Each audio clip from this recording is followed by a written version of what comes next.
Hello everyone, welcome to way to officer. I hope you all are doing well. I hope आप लोगों ने अब तक तो फॉर्म फिल कर ही लिया होगा। जिन लोगों ने नहीं किया है फॉर्म फिल कर लीजिए, बिकॉज लास्ट डेट आ जाएगी, आप भूल जाओगे और फॉर्म हाथ से निकल जाएगा।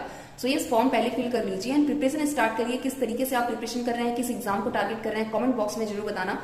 एंड आज मैं आपको बताने वाली हूँ कि आप अपनी स्पीड कैसे इंक्रीज कर सकते हो, बिकॉज बैंक एग्जाम को क्वालिफाई करने के लिए आपकी स्पीड, एक्यूरेसी और आपका कॉन्सेप्ट, ये तीनों बहुत मैटर करता है। बट स्पीड जो आपकी है वो कहीं ना कहीं आपको लीड दे देती है।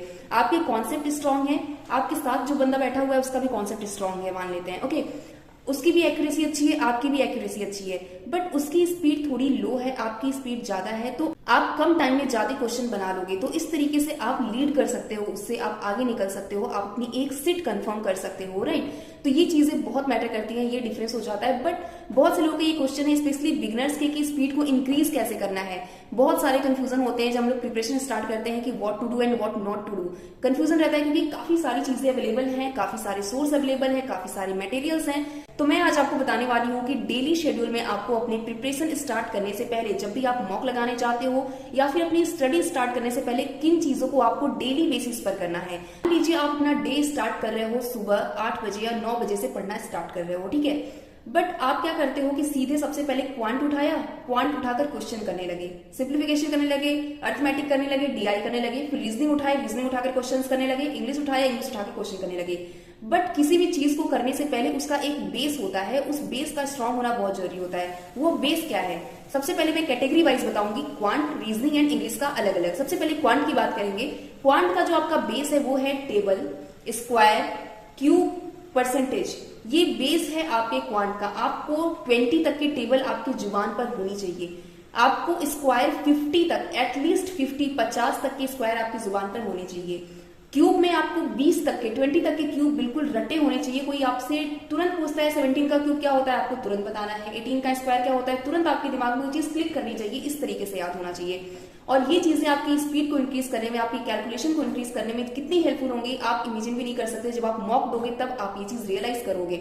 बट इन चीजों को करना कैसे है? बहुत से लोग होते हैं कि उन्हें नहीं मन करता इन चीजों को डेली डेली लिखने का, याद करने का। मैंने अपना एक नोट्स प्रोवाइड किया हुआ है टेलीग्राम चैनल मेरे वे टू ऑफिसर पर। वहां पर मैं आज फिर से प्रोवाइड कर दूंगी, उसे डाउनलोड कर लेना और वहां पर सारी चीजें आपको अवेलेबल हो जाएंगी। बट उसमें बहुत से लोग कंफ्यूज हो जाते हैं कि किस तरीके से कैलकुलेशन का ट्रिक बना हुआ है, किस तरीके से नहीं। तो मैं एक आपको, मेरे पास कुछ चीजें मैं आपको दिखाती हूँ, काफी अच्छी हैं, आपके लिए काफी हेल्पफुल होंगी, स्पेशली बिगनर्स के लिए। तो अगर आप एक बिगिनर हैं और आप अपनी प्रिपरेशन स्टार्ट कर रहे हैं तो आपके पास कुछ चीजें होनी चाहिए जिसे आप डेली डेली रिवाइज कर सको। तो मेरे पास एक गाइडली की तरफ से एक बिगिनर्स किट है जो मैं आपको शो कर रही हूँ कि किस तरीके से आपको क्या चीजें हेल्पफुल रहेंगी। यहाँ पर देखिए स्क्वायर दिया हुआ है, 50 तक का स्क्वायर आपको एकदम रटा होना चाहिए। कैसे भी करके, कहते हैं कि क्वांट में, मैथ में ये सारी चीजें आप रट नहीं सकते, बट इन चीजों का रटना आपके लिए बहुत जरूरी है। अगर आपकी जुबान पर ये चीजें नहीं होंगी तो आप स्पीड में कम हो जाओगे, और जैसे ही स्पीड में कम हुए, आपको पता है सीट कितनी है और इतने सीट में स्पीड का कम होना आप बिल्कुल फाइट नहीं कर सकते हो। तो आपका स्क्वायर बिल्कुल अच्छे से रटा होना चाहिए। 34 का स्क्वायर कितना होता है, 36 का स्क्वायर कितना होता है, 46 का स्क्वायर कितना होता है। दूसरा चीज इसमें दिया हुआ है क्यूब, 1 से 50 तक का क्यूब दिया हुआ है। बट मैं ये नहीं कहूंगी कि आप 50 तक के क्यूब याद करो, एटलीस्ट आप 20 तक का क्यूब अच्छे से रट लो, अच्छे से याद कर लो, एकदम दिमाग में बैठा लो। आपको ज्यादा कुछ नहीं करना है। डेली आपको अपना प्रिपरेशन स्टार्ट करने से पहले, मॉक लगाने से पहले, अपनी स्टडी स्टार्ट करने से पहले आधा घंटा या 1 घंटा, जिस लेवल पर आप हो, आपको अपने अकॉर्डिंग इसको टाइम देना है। आपको टेबल रिवाइज करने हैं पूरे 20 तक अच्छे से, आपको स्क्वायर रिवाइज करने हैं, आपको क्यूब रिवाइज करने हैं। परसेंटेज दिया हुआ है, most important for arithmetic, simplification and DI. आपको परसेंटेज अच्छे से रिवाइज करने हैं, एक एक परसेंटेज आपको अच्छे से याद होने चाहिए। ये आपके सिंप्लीफिकेशन में, डीआईज में, आपके अर्थमेटिक के क्वेश्चन में बहुत ही ज्यादा काम आने वाले हैं, ट्रस्ट में बहुत काम आने वाले हैं। इसके बिना तो आप बिल्कुल जीरो हो, ओके। तो आपको क्या करना है कि सबसे पहले इन सारी चीजों को याद करना है, रिवाइज करना है, इसे डेली बेसिस पर करना। कुछ भी आप मेंस की प्रिपरेशन कर रहे हो या प्री की, डेली बेसिस पर इसको डेली रिवाइज करना बहुत ही कम टाइम लगता है। मुश्किल से आपको 10 मिनट लगेगा टेबल रिवाइज करने, स्क्वायर, क्यूब एंड परसेंटेज, ये 4 चीजें तो डेली रिवाइज करना है। तो यहां से आप रिवाइज कर सकते हो। दूसरा, उसके बाद आपको क्या रिवाइज करना है, दूसरी चीजें होती है जैसे कि इसमें यहाँ दिया हुआ है, must know concept of and tricks in quants. तो कुछ क्वांट्स में कुछ फॉर्मूलाज होते हैं, जैसे बोट एंड स्ट्रीम में हो गया, प्रॉफिट लॉस में हो गया, किस तरीके से प्रॉफिट लॉस काउंट किया जाता है। उसके बाद ट्रेन में हो गया कि ट्रेन किसी पोल को क्रॉस कर रही है तो किस तरीके से फॉर्मूला उसको लगता है, किस तरीके से नहीं। तो काफी सारी इसमें बहुत सारे अच्छे से दिया हुआ है, आप देख सकते हैं जितने भी इंपॉर्टेंट फॉर्मूला जो याद करने लायक हैं आपके एग्जाम के लिए, आपके टॉपिक्स के लिए, वो इसमें दिए हुए हैं। क्योंकि अर्थमेटिक ऐसा चीज है कि वहां पर आपको दिमाग लगाना होता है, कॉन्सेप्ट लगाना होता है, बट कुछ टॉपिक्स ऐसे होते हैं जिसमें आपको कुछ चीजें जो होती है फिक्स होती हैं और वो चीजें आपको मेमोराइज करनी होती हैं। तो वो चीजें इसमें यहाँ पर दी हुई है, जैसे कि प्रॉफिट लॉस में दिया हुआ है, ट्रेन स्पीड में दिया हुआ है, बोट एंड स्ट्रीम में दिया हुआ है, टाइम डिस्टेंस में दिया हुआ है। तो इस तरीके से सारा काफी अच्छे से दिया हुआ है। तो मुझे लगता है ये आपके लिए, स्पेशली जो बिगनर्स हैं उनके लिए तो बहुत ही हेल्पफुल होने वाला है। तो आप यहाँ से मेमोराइज कर सकते हैं, या फिर आपने अपना खुद का नोट्स बनाया हुआ है तो वेल एंड गुड, बट नहीं है तो यहाँ कर सकते हैं आप। दूसरी चीज मैं बता दूं कि आपको डेली बेसिस पर क्या करना है। मेंसुरेशन को हम लोग बहुत लाइटली लेते हैं कि मेंसुरेशन के एक क्वेश्चन छोड़ देंगे तो क्या हो जाएगा, एक क्वेश्चन छोड़ देंगे तो एक सीट से पीछे रह जाएंगे, एक नंबर से पीछे रह जाएंगे, सिलेक्शन नहीं होगा, यही हो सकता है सिर्फ। तो ये चीजें आपको दिमाग में नहीं लानी है कि कोई भी टॉपिक आप छोड़ो, बट हाँ आप मेहनत पूरी करो। अगर कोई टॉपिक छूट जाता है तो वो अलग बात है, बट आपको अपना 100% देना है, ये चीज इंपॉर्टेंट है।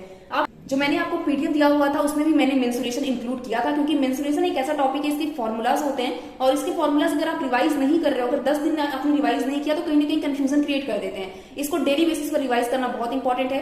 प्री के जो क्वेश्चन होते हैं हम लोग सोचते हैं मेंसुरेशन नहीं करेंगे, बट ट्रस्ट में इसके क्वेश्चन बहुत ईजी आते हैं, बट हमें फॉर्मूला याद नहीं होता या फिर हम याद नहीं करते, अवॉइड करते हैं इस टॉपिक को, तो हम लोग इसे छोड़कर चले आते हैं। तो ये चीजें नहीं करनी है आपको। डेली यहाँ पर 2D mensuration and 3D mensuration के फॉर्मूला दिए हुए हैं, प्लस टाइम एंड वर्क भी दिया हुआ है, काफी सारी चीजें दी हुई है। तो आपको यहाँ पर एक बार अगर आप देख लोगे अपना मॉक स्टार्ट करने से पहले, या फिर आप जो भी मेंस की प्रिपरेशन कर रहे हो, कोई टॉपिक पढ़ने जा रहे हो, उसको करने से पहले आप देख लोगे, क्वेश्चंस लगाने जा रहे हो, तो ये आपके लिए काफी ईजी हो जाएगा। और जब आपके पास अभी इतना टाइम है कि धीरे धीरे आप जब हैबिट में लाओगे इन चीजों को, जब तक आपका एग्जाम होगा ये चीजें आपके दिमाग में बिल्कुल छप जाएंगी। तो आपको फिर बिल्कुल भी स्पीड की तो बिल्कुल दिक्कत नहीं होने वाली, क्योंकि आप जैसे ही क्वेश्चन देखोगे तुरंत क्लिक करेगा आपके दिमाग में ये सारी चीजें।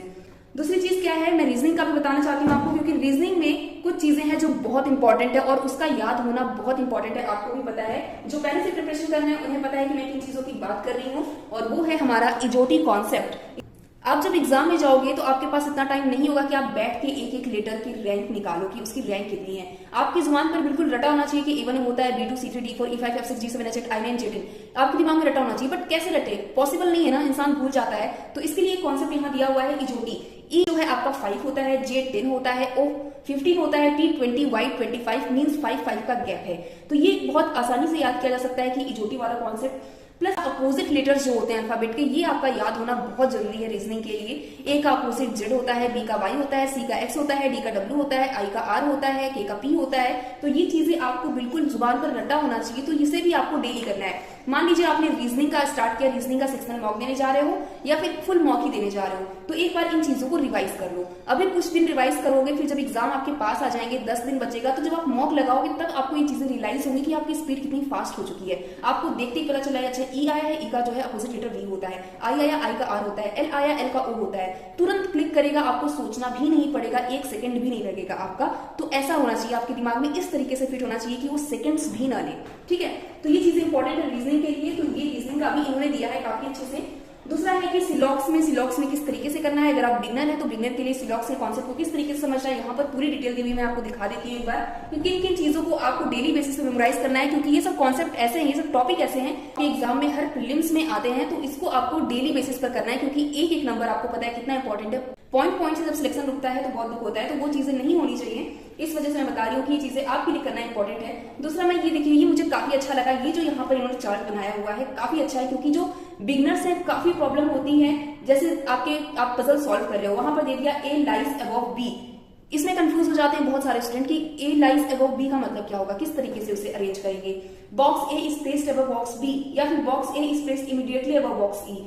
तो इस तरीके से इसमें इतनी इजीली करके दिया हुआ है कि जहां पर आपने 2-3 बार इनको पढ़ा, आपको अच्छे से समझ आ जाएगा कि किस बॉक्स को किस तरीके से हमें अरेंज करना है, कितना गैप रहेगा, 1 का गैप रहेगा, 2 का गैप रहेगा, कौन सा ऊपर रहेगा, कौन सा नीचे रहेगा, सारी चीजें आपकी अच्छे से क्लियर हो जाएंगी। इसमें सब कुछ दिया हुआ है, फ्लोर्स विद फ्लैट्स दिया हुआ है, डेज एंड मंथ दिए हुए हैं, जितने केस बनते हैं आपके पजल में वो सारी चीजें इसमें दी हुई है। तो ये मुझे काफी अच्छा लगा, स्पेशली बिगिनर्स को तो ये बहुत हेल्पफुल होने वाला है। इन्होंने इसी तरीके से ब्लड रिलेशन का भी दिया हुआ है, अगर आप ब्लड रिलेशन में कंफ्यूज होते हो। दूसरा है इंग्लिश को लेकर बहुत सारे स्टूडेंट हैं जिन्होंने हिंदी चूज किया है, बहुत सारे स्टूडेंट हैं जिन्होंने इंग्लिश चूज किया है। तो इंग्लिश के लिए भी यहाँ पर सारी चीजें दी हुई है कि किस तरीके से अपना बेस स्ट्रॉन्ग कर सकते हो। सबसे अच्छी चीज है यहाँ पर आपको एक बार कोड दिया हुआ है, इस बार कोड को आप स्कैन करोगे, सारी चीजें आप डिटेल्स में पढ़ लोगे, आपको वीडियोस मिल जाएंगे। वीडियोस में एक एक चीज को काफी अच्छे से समझाया गया है। एक दो बार आपने जहां पर देखा अच्छे से समझ लिया, उसके बाद सिर्फ आपको डेली रिवीजन की जरूरत है। 1 घंटा आप देना, 1 घंटा तो मैं नहीं कहूंगी, बट हाँ आधे घंटे आप देना इन चीजों को। आधे घंटे आपको डेली रिवाइज करना है। सबसे पहले आपको क्वांट का रिवाइज कर लेना, टेबल्स रिवाइज कर लेना, उसके बाद क्यूब्स, स्क्वायर, परसेंटेज रिवाइज कर लेना, उसके बाद रीजनिंग में ये इजोटी वाला एंड जो अपोजिट लेटर्स होते हैं ये सारी चीजें याद कर लेना। तो ये आपके लिए काफी इंपॉर्टेंट होने वाली है, आपके एग्जाम में आपकी स्पीड को बढ़ाने के लिए काफी हेल्पफुल होने वाला है। तो इसका लिंक मैं आपको डिस्क्रिप्शन में दे दूंगी। गाइडली की तरफ से है, गाइडली ने एक ऑफर निकाला है जो बिगनर्स किट के लिए, मुझे लगता है काफी अच्छा इनिशिएटिव है। तो इसका लिंक मैं डिस्क्रिप्शन में दे देती हूँ। एंड अगर आप इसका मॉक परचेस करते हो, मैं एक बार आपको ऑफर बता देती हूँ। तो गाइडली की तरफ से एक स्पेशल ऑफर आया है, सुपर प्लान उन्होंने दिया है, 90% का ऑफ दे रहे हैं वो स्टूडेंट को, स्पेशली जो बिगनर्स हैं उनके लिए काफी अच्छा होने वाला है। क्यों? क्योंकि इसमें आपको पीडीएफ कोर्स मिल जाएंगे, पूरा आपको टू डू लिस्ट मिलेगा, स्ट्रेटेजी मिलेगी, ईयरली मॉक टेस्ट मिलेगा, आप मॉक टेस्ट लगा सकते हो यहाँ से, वीडियो कोर्स आपको मिल जाएंगे, प्लस जो मैंने आपको किट दिखाया है वो पूरी बिगनर्स किट आपके पास होगी, वहां से आप रिवाइज कर सकते हो।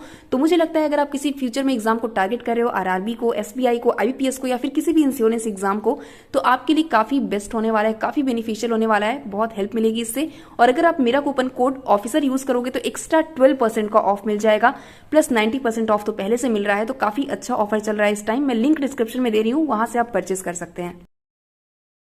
दूसरी चीजें हैं, जैसे बहुत सारे स्टूडेंट हैं उनको पता है कि वो किस एग्जाम के लिए प्रिपेयर कर रहे हैं। यहाँ पर देखिए मेरे पास एक टाइम टेबल है, RRB PO, RRB clerk, SBI PO, IPS clerk, IBPS SO. तो इतने सारे एग्जाम्स हैं, आपको पता होना चाहिए कि आपका टारगेट क्या है। अगर आपके पास ये नहीं है कोई बात नहीं, आप खुद का अपना एक पेज पर बना लो कि आप अपने टारगेट्स लिख लो कि कौन कौन से एग्जाम आप इस साल टारगेट कर रहे हो, उसके नोटिफिकेशन कब तक आ सकते हैं, रजिस्ट्रेशन कब तक एंड होगा, एडमिट कार्ड कब तक आएगा। ये सारी चीजें क्लियर होना आपके दिमाग में इतना जरूरी है, उससे आप अपना गोल सेट कर पाओगे, उससे आप अपना जो टाइम टेबल है, अपनी स्ट्रेटेजी है वो एक बेहतर तरीके से सेट कर पाओगे, ताकि जब आपका एग्जाम आए तो आप फुली प्रिपेयर रहो, 100% प्रिपेयर रहो। तो ये चीजें काफी पर्सनली मुझे काफी सही लगी है। मुझे लगा था कि मैंने पहले क्यों नहीं बनाया, मुझे बनाना चाहिए था ये चीजें पहले। एंड काफी अच्छा है कि चेकलिस्ट फॉर योर एग्जाम, अपने डॉक्यूमेंट्स यहाँ से हम लोग भूल जाते हैं, एग्जाम के पहले हमें याद आता है क्या क्या चीजें रखनी है, लोगों से पूछते हैं, यहाँ पर सारी चीजें अच्छे से दी हुई है कि आपको क्या क्या लेकर जाना है, किन किन चीजों का ध्यान रखना है। तो ये एग्जाम्स के लिए आपके लिए कहते हैं ना, प्रॉपर टू डू लिस्ट, एक प्रॉपर स्ट्रेटेजी होनी चाहिए 6 महीने की या 1 साल की, जिस भी एग्जाम के लिए आप प्रिपेयर कर रहे हो। तो वो इस तरीके से है, अपना बेस स्ट्रॉन्ग करो, अपने एग्जाम को टारगेट करो किस तरीके से करना है, एंड प्रिपरेशन करते रहो। Best of luck.